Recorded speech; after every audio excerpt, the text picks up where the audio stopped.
Assalamualaikum warahmatullahi wabarakatuh. Berjumpa lagi dengan saya Prabowo Pritomo dalam kuliah Rekayasa Perangkat Lunak. Pada pertemuan kali ini kita akan berfokus pada pembahasan tentang pengantar atau penanggal rekayasa perangkat lunak, di mana dalam materi kali ini kita setidaknya akan memahami dan mengerti apa itu rekayasa perangkat lunak dan kenapa kita penting untuk mempelajari rekayasa perangkat lunak. Namun sebelum kita mulai pembelajaran kali ini, marilah kita berdoa bersama-sama, semoga kita senantiasa dijaga kesehatannya, senantiasa dijaga keamanannya, senantiasa dijaga badan dan mental kita dalam menghadapi situasi pandemi yang sedang berjalan kali ini. Dan kita berharap semoga pandemi ini segera berakhir sehingga kita dapat menjalani hidup normal sebagaimana biasanya yang dulu. Oke, kita sambung lagi mata kuliahnya. Di sini saya mengharapkan kalian dengan mata kuliah kali ini, kalian akan mengerti dan memahami tentang pentingnya rekayasa perangkat lunak. Indikator yang ingin saya capai dalam pembelajaran kali ini adalah tentang pengertian dan pemahaman tentang definisi dari rekayasa perangkat lunak, ruang lingkupnya, dan materi-materi yang perlu dipahami dalam rekayasa perangkat lunak. Rekayasa perangkat lunak, untuk kita singkat saja dengan RPL, merupakan sebuah ilmu yang dia mempelajari tentang perangkat lunak, di mana perangkat lunak ini sering kita pakai dalam kehidupan sehari-hari. Perangkat lunak ini biasanya sudah tertanam atau diinstalkan jadi satu dengan perangkat-perangkat keras yang bisa kita gunakan, seperti handphone atau mungkin juga seperti mesin ATM, sebagaimana dicontohkan pada gambar di slide ini. Handphone tanpa adanya software atau tanpa adanya perangkat lunak di dalamnya, maka dia hanya menjadi sebuah perangkat keras biasa yang tidak ada fungsinya. Namun dengan adanya software di dalamnya, kita dapat menggunakan handphone sesuai dengan kebutuhan kita sehari-hari, sesuai dengan apa yang kita inginkan melalui handphone tersebut. Mirip dengan mesin ATM ketika dia tidak ada perangkat lunak di dalamnya, dia tidak dapat digunakan untuk menjalankan fungsinya secara sebenarnya. Di mana fungsi mesin ATM tersebut biasa kita gunakan untuk mengambil uang, transfer, dan sebagainya. Tanpa adanya software, maka mesin ATM tidak dapat menjalankan fungsi-fungsi tersebut. Secara tidak langsung, ini menggambarkan bahwa software atau perangkat lunak sangat diperlukan atau penting dalam kehidupan modern saat ini. Inilah yang menjadi salah satu alasan kenapa kita penting untuk mempelajari RPL atau rekayasa perangkat lunak. Di samping itu, dengan mempelajari RPL, kita akan tahu tentang metode atau teknik tentang pembuatan atau pengembangan perangkat lunak, di mana dengan metode dan teknik tersebut kita akan membuat atau mengembangkan sebuah perangkat lunak secara lebih efisien, lebih efektif, dan juga lebih murah. Di samping itu, dengan konsep-konsep RPL tadi, kita dapat memiliki dasar atau kita dapat mengerti tentang dasar-dasar dari mata kuliah yang lainnya, sehingga ketika nanti kita mempelajari mata kuliah yang lainnya, kita dapat memahami bahwa mata kuliah itu sebenarnya memiliki dasar di RPL. Perangkat lunak sendiri, dalam prosesnya dia digambarkan seperti diagram pada slide ini. Dia memiliki beberapa proses, di mana proses itu saling berkesinambungan atau saling berhubungan antara satu dengan yang lainnya. Dimulai dari proses praproduksi, proses pengembangan, pasca produksi, dan proses engineering yang saling berkesinambungan dan juga saling berhubungan antara satu dengan yang lainnya dalam bentuk siklus. Inilah yang menjadi dasar bagi kita untuk mengatakan bahwa RPL merupakan sesuatu yang penting untuk kita pelajari dalam dunia perangkat lunak atau pengembangan dan pembuatannya. Perangkat lunak sendiri atau secara umum kita sebut dengan software, dia merupakan sebuah kumpulan dari beberapa hal yang diterangkan oleh para pakar berikut. Menurut Pressman, software is interaction computer program that when executed provide desired features, function, and performance. Data structures that enable the program to adequately manipulate information and describe information in both hard copy and virtual form that describe the operation and use of the programs.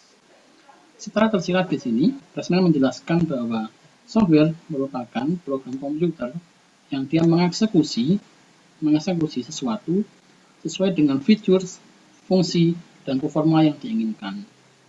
Yang dia memanipulasi sesuai dengan data yang terstruktur guna menghasilkan sebuah informasi, baik itu berupa hard copy atau berupa cetak informasinya, atau disajikan dalam bentuk virtual. Sedangkan menurut Summerville menjelaskan bahwa software adalah sebuah program komputer dan juga sebuah dokumen yang terasosiasi atau terkumpulkan. Di mana software sendiri merupakan sesuatu yang diproduksi sesuai dengan permintaan customer atau particular customer, atau sesuai dengan kebutuhan pasar secara umum. Sedangkan menurut Bjorner, software sendiri dipahami sebagai sebuah kode di mana dia basicnya berada di dalam komputer yang dia digunakan untuk membuat sebuah dokumen atau beberapa dokumen. Dalam Wikipedia sendiri, software dijelaskan secara umum sebagai sebuah program komputer di mana dia terdiri dari beberapa prosedur atau function dan dia terdiri dari beberapa dokumen yang di-apply atau dijalankan dalam sebuah sistem komputer. Ini adalah pengertian-pengertian software atau perangkat lunak sesuai dengan para ahli dan sesuai dengan yang tersedia di dalam Wikipedia.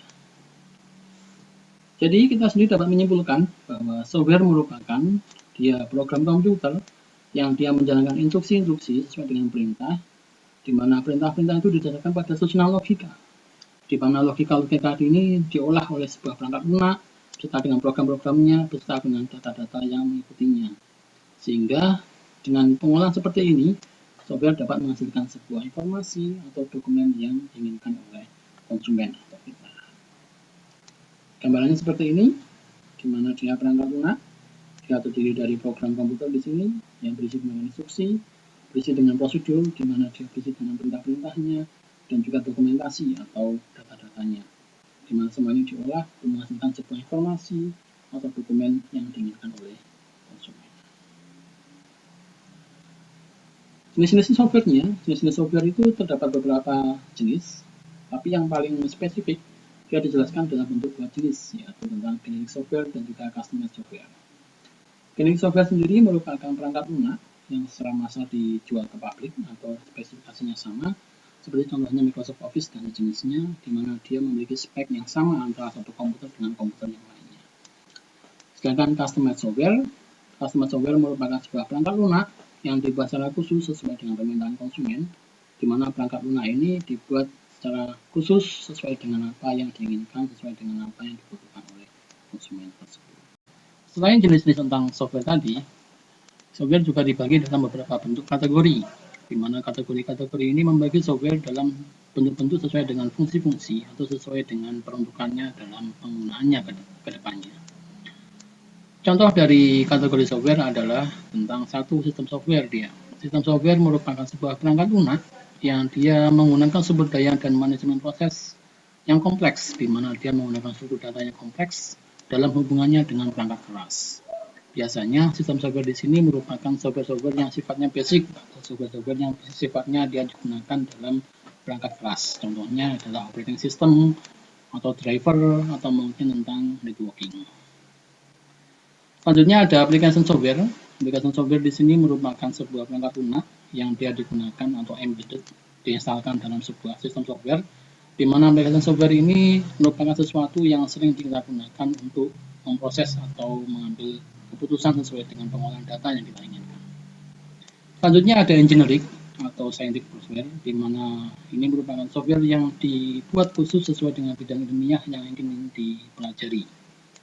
Biasanya digunakan oleh lembaga-lembaga khusus untuk melakukan pemantauan-pemantauan tertentu, seperti hanya gempa bumi atau mungkin kegiatan vulkanologi di Gunung Merapi. Kemudian ada namanya embedded software. Embedded software di sini merupakan software yang dia disematkan atau ditanamkan pada perangkat keras, di mana embedded software ini dia fungsinya dibatasi sesuai dengan fungsi perangkat keras yang ditanami atau perangkat keras yang digunakan. Contohnya seperti software yang ada di dalam dashboard mobil, di mana software ini dia hanya memiliki fungsi khusus atau tertentu, seperti hanya untuk memutar musik saja, atau mungkin untuk kontrol bahan bakar, atau untuk tampilan dashboard atau sistem pengereman dalam kendaraan. Selanjutnya ada produk line. Produk line software di sini dia mirip dengan application, namun dia dibuat secara khusus sesuai dengan bidang keahlian yang diinginkan. Contohnya seperti spreadsheet atau Excel, atau mungkin sistem pengolahan kata, atau mungkin juga tentang software pengendalian inventaris. Selanjutnya ada web application. Dia merupakan sebuah perangkat lunak yang berjalan dalam sebuah jaringan, atau dia membutuhkan jaringan di sini untuk dijalankan, di mana dia biasanya terintegrasi dengan sebuah database dan bisa diakses di manapun. Terakhir ada AI atau Artificial Intelligence, di mana dia merupakan perangkat lunak yang dia menggunakan algoritma untuk memecahkan masalah-masalah tertentu yang tidak bisa dilakukan secara langsung. Dia biasanya membutuhkan sebuah komputasi tingkat tinggi, sebuah analisa, di mana aplikasi ini akan mengolah data, mengolah sebuah permasalahan menggunakan algoritma-algoritma sehingga ditemukan sebuah solusi yang sifatnya kompleks. Contohnya seperti halnya sistem pakar, atau seperti halnya robotika, pengenalan suara, jaringan saraf tiruan, dan lain sebagainya. Ini merupakan kategori-kategori software yang selama ini banyak kita temui dalam kehidupan sehari-hari. Contohnya sebagaimana berikut. Di sini ada contoh tentang sistem software. Di sini ada Windows, ada Linux, ada Apple, dan sebagainya. Dia merupakan contoh dari sistem software. Dia berbasis pada operating system. Kemudian ada embedded software. Embedded software contohnya di sini, dia merupakan software yang ditanamkan pada sebuah kendaraan. Terus ada mobile application di sini merupakan sebuah turunan dari web application di mana dia bisa diakses dalam sebuah jaringan atau internet dimanapun kita berada. Terus ada contohnya di sini adalah scientific software yang digunakan untuk pemantauan gempa bumi di sini, serta di sebelahnya ada application software di mana aplikasi-aplikasi yang sering kita install atau kita tanamkan dalam operating system. Ini semua merupakan salah satu contoh dari kategori software di mana kita sering bersinggungan, kita sering menggunakannya dalam kehidupan sehari-hari. Kemudian, apabila kita sudah paham tadi tentang apa itu software, kita sudah paham tentang jenis-jenis software, kita sudah paham tentang kategori-kategori software, kita setidaknya harus paham juga software yang dikatakan bagus itu yang bagaimana. Software yang dikatakan baik itu yang bagaimana. Menurut ahlinya, menurut Summerville, good software adalah should deliver the required functionality and performance to the user and should be maintainable, dependable, and usable. Secara garis besar, software yang baik merupakan software yang dapat memenuhi fungsi sesuai dengan yang diharapkan, memiliki kinerja sesuai dengan yang diinginkan, serta dapat diperbaiki, dapat diandalkan, dan dapat dipergunakan. Indikator inilah yang menjadi dasar dari ungkapan good software atau good perangkat lunak. Setelah kita pahami tadi software dan juga kita paham tentang apa itu good software, selanjutnya kita pahami tentang software engineering atau rekayasa perangkat lunak. Software engineering sendiri, menurut beberapa ahli yang dalam pengertian di dalam slide ini, dia dijelaskan dalam beberapa bentuk konsep.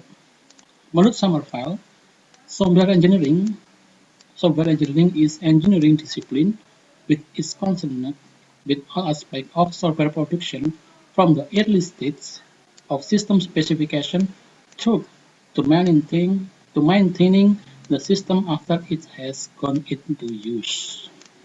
Secara garis besarnya, software engineering atau RPL merupakan sebuah ilmu engineering atau ilmu teknik yang dia berfokus pada segala aspek tentang produksi software, mulai dari proses atau step paling awal, sampai dengan spesifikasi tentang sistem, termasuk juga tentang maintain atau perbaikan sistem, sampai dengan sistem itu dapat digunakan. Dengan menurut IEA, software engineering is defined the application of systematic, disciplined, quantitable approach to develop, operation, and maintaining software. Sama dengan Summerville tadi, dia berfokus pada software engineering atau RPL merupakan sebuah aplikasi yang dia dapat berjalan secara sistematik, dipelajari, berfokus pada kuantitas tentang pembuatan, pengoperasian, dan perbaikan software atau perangkat lunak. Jadi, secara harfiah kita dapat menyimpulkan rekayasa perangkat lunak atau software engineering merupakan sebuah disiplin ilmu yang mencakup segala hal yang berhubungan dengan proses pengembangan perangkat lunak sejak dari tahap perancangan hingga tahap implementasi serta pasca implementasi atau tentang maintenance, sehingga siklus hidup dari perangkat lunak dapat berlangsung secara efisien dan terukur. Ingat, efisien dan terukur dalam artian kita kedepannya tentang pembuatan perangkat lunak kita harus menjalankan dua prinsip ini, yaitu efisien dan terukur, sehingga kita dapat menghitung resiko-resiko yang mungkin timbul dari proses pembuatan dan proses pengembangan perangkat lunak. Ini adalah pengertian dari software engineering atau rekayasa perangkat lunak menurut beberapa ahli dan juga menurut kesimpulan yang bisa kita dapatkan. Dalam pelaksanaannya atau dalam kegiatannya, rekayasa perangkat lunak didasarkan pada 4 aktivitas dasar, yaitu tentang software specification sebagai yang pertama, yang dia memuat tentang model-model atau produk-produk software, termasuk juga batasan-batasan. Ketika kita mendevelop software itu kita dibatasi urusan dia berfokus pada fungsi apa, dia berfokus pada peruntungan apa, itu ada standar batasan-batasannya.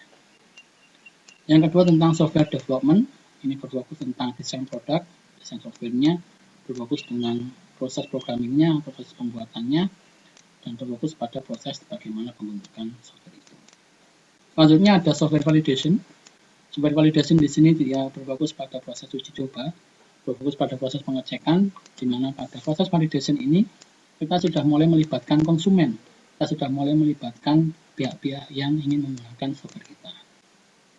Yang terakhir ada software evaluation, di mana dia berfokus pada proses maintenance atau proses perbaikan, atau proses updating atau proses patch, di mana dia menyesuaikan dengan pengembangan dari kebutuhan konsumen ke depannya. 4 proses dasar inilah yang menjadi dasar dari rekayasa perangkat lunak dalam melakukan proses atau kegiatannya sehari-hari atau proses dalam pengembangan software ke depannya. Secara gambarnya seperti ini, kita memiliki perbedaan bagaimana tentang computer science atau ilmu komputer dibedakan dengan rekayasa perangkat lunak, termasuk juga sistem atau sistem engineering atau pembuatan atau sistem perangkat lunak dengan rekayasa perangkat lunak itu perbedaannya di sini. Kalau computer science dia berfokus pada teori dan dasar dari ilmu-ilmu komputer, sedangkan tentang software engineering dia akan berfokus pada praktis untuk mendevelop, atau membuat, dan juga mendelivering useful software, dan juga tentang mengembangkan tentang penggunaan software. Sedangkan dalam sistem engineering, dia akan berfokus pada semua aspek yang menjadi dasar dari sistem, termasuk juga hardware, software, dan juga proses engineering atau proses pembuatannya. Sedangkan software engineering, dia terdiri dari beberapa part atau beberapa tahapan yang sifatnya lebih general dalam hal proses. Dalam proses dari pembuatan perangkat lunak, dalam rekayasa perangkat lunak terdapat sebuah piramida yang dia menggambarkan tentang bagaimana perangkat lunak itu harus dibuatkan. Dasar dari piramida tersebut atau dasar dari pembuatan perangkat lunak adalah tentang fokus pada kualitasnya, di mana perangkat lunak itu harus dibuat dengan berdasar pada kualitas yang diharapkan, berdasar pada kualitas yang ingin dijaga, berdasar pada kualitas yang ingin dicapai di situ. Kemudian dia menggambarkan sebuah proses dari sebuah perangkat lunak yang dia didasarkan pada apa yang diharapkan oleh konsumen, apa yang diinginkan oleh konsumen di situ. Selanjutnya dia didasarkan pada sebuah metode adalah metode atau proses yang ingin dicapai dalam perangkat lunak itu, di mana dengan metode ini nanti akan didapatkan sebuah hasil atau sebuah informasi atau sebuah dokumen yang diinginkan dari perangkat lunak yang dibuat. Yang terakhir adalah tentang utilitas atau tentang manfaat dari perangkat lunak itu menjadi sebuah puncak, menjadi sebuah sesuatu yang menjadi top atau menjadi sesuatu yang paling diinginkan dalam pembuatan perangkat lunak ini, di mana utilitas ini harus mampu memenuhi apa yang diinginkan oleh konsumen, harus mampu memenuhi apa yang diharapkan oleh konsumen dalam pembuatan perangkat lunak. Piramida inilah yang menjadi dasar dari pembuatan perangkat lunak di dalam proses rekayasa perangkat lunak. Dalam pembuatan perangkat lunak, ada beberapa karakter yang harus dipenuhi, di mana karakter-karakter produk ini dia menjadi dasar atau menjadi elemen-elemen yang harus dipenuhi dalam perangkat lunak yang dibuat. Yang pertama adalah tentang pemeliharaan, di mana perangkat lunak ini harus didesain sedemikian rupa, sehingga dalam pengembangannya dia dapat dilakukan pemeliharaan secara terus-menerus terhadap kebutuhan atau dapat berkembang sesuai dengan kebutuhan pelanggannya. Yang kedua, dia memiliki karakter tentang ketergantungan dan juga keamanan, di mana ketergantungan ini mencakup tentang keandalan dari perangkat lunak, mencakup tentang keamanan perangkat lunak, dan mencakup tentang keselamatan perangkat lunak ketika digunakan oleh konsumen. di mana perangkat lunak ini diharapkan dia tidak menyebabkan kerusakan fisik pada perangkat yang dimiliki oleh konsumen dan juga tidak menyebabkan kerusakan ekonomi apabila terjadi kegagalan sistem yang dilakukan oleh konsumen ketika menggunakannya.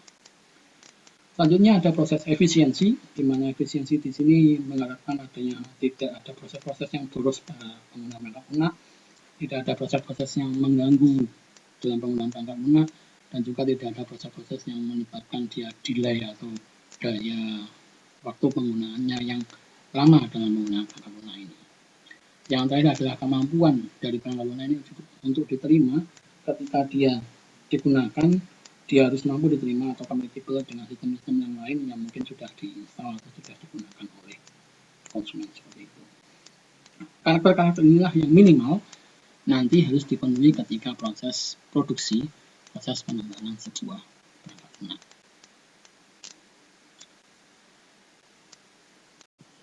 Setelah kita memahami tadi tentang software engineering, tentang software, kita akan melangkah ke istilah tentang yang terdapat di dalam software engineering tersebut, di mana pelaku dari software engineering ini disebut dengan software engineers atau seorang engineer. Di mana pengertian dari software engineer di sini menurut beberapa ahli adalah sebagaimana yang terdapat dalam slide ini.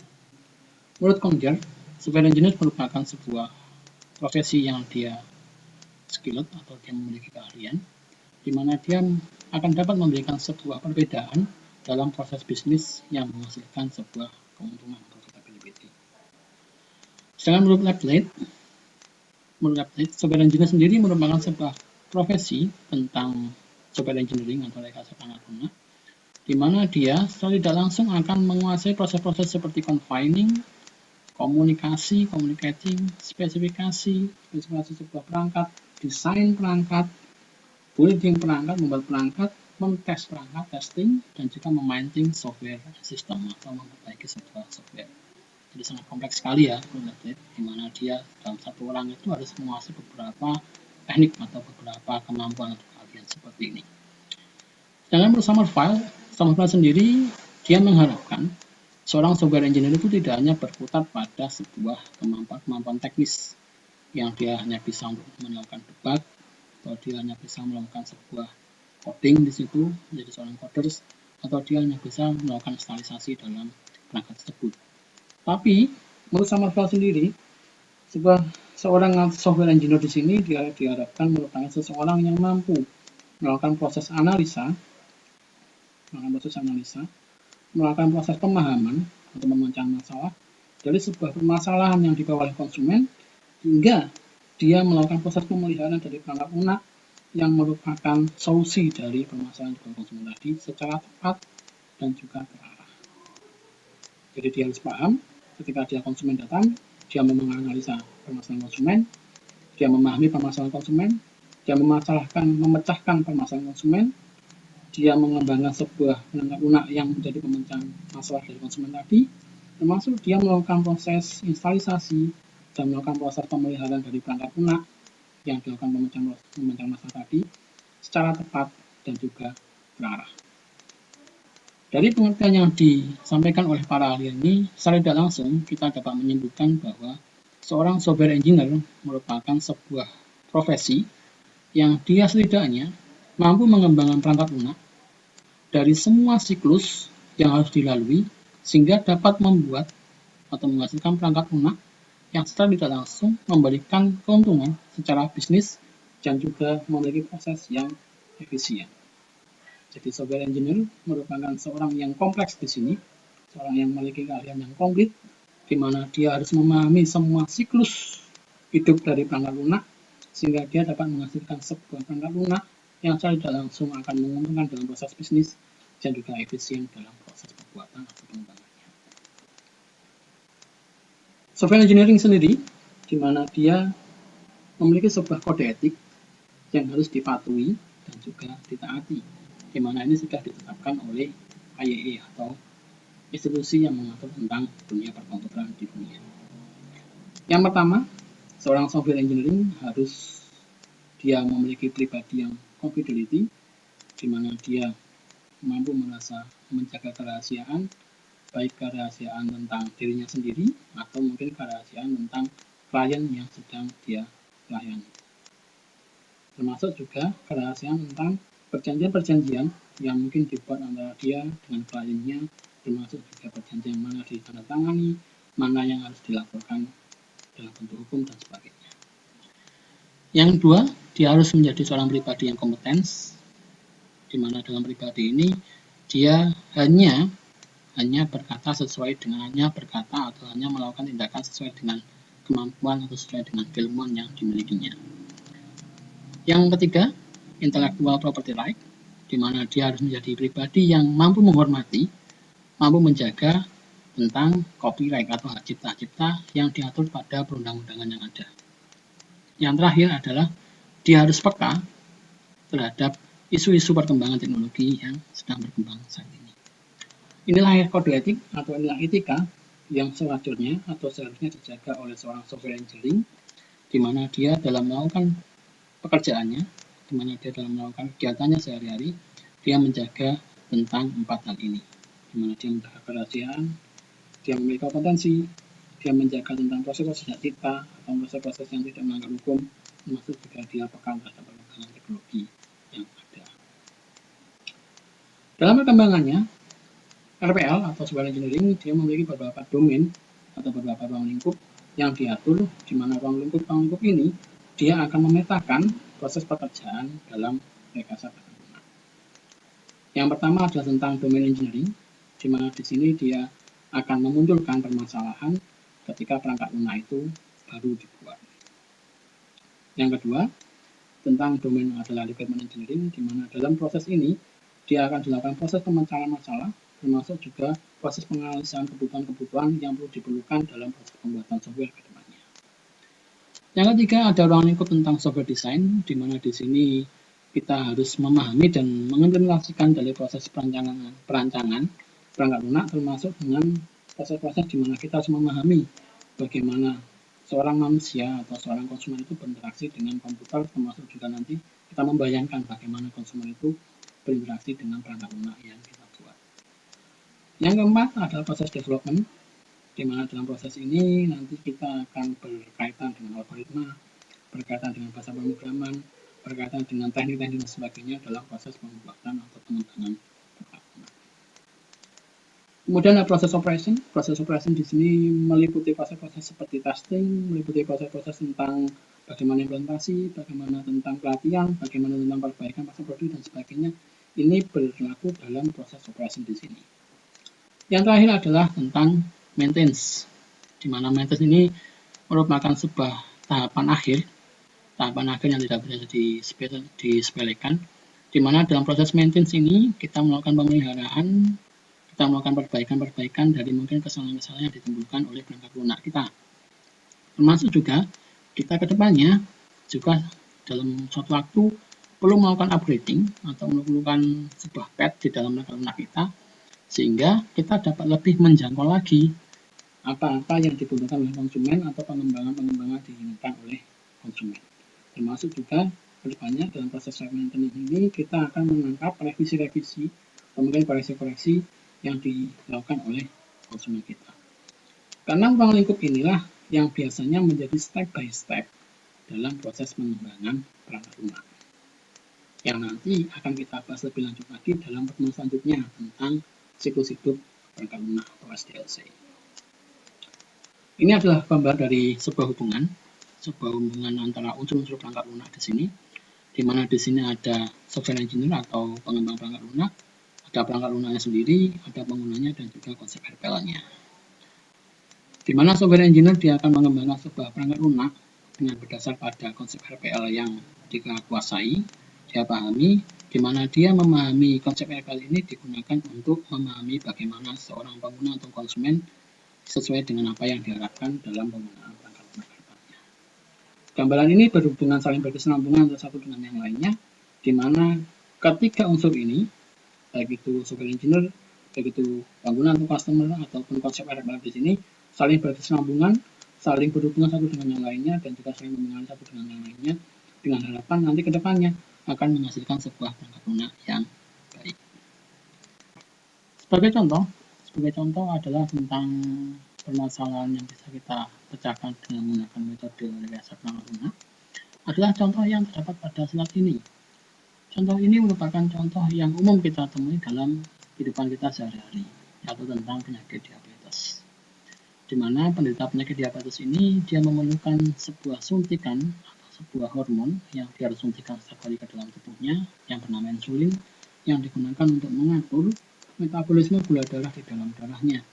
Di mana hormon insulin ini harus disuntikan secara rutin atau setiap hari oleh penderita diabetes sehingga darahnya dapat diukur metabolisme kadar gulanya.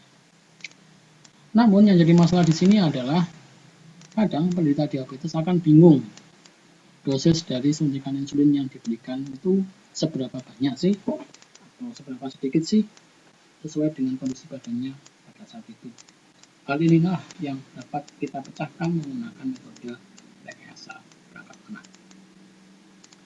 Dalam prosesnya kita akan menemui proses seperti ini, di mana perangkat lunak itu dia akan membutuhkan sebuah sensor yang digunakan untuk membaca tentang darah kita, di mana sensor itu nanti akan menganalisa sehingga didapatkan sebuah gambaran tentang kadar gula darah penderita pada saat itu. Kemudian perangkat lunak itu dia akan memproses sesuai dengan kadar gula darah tadi sehingga didapatkan sebuah dosis insulin yang dia dapat sesuaikan dengan gula darah tadi atau kadar gula darah tadi.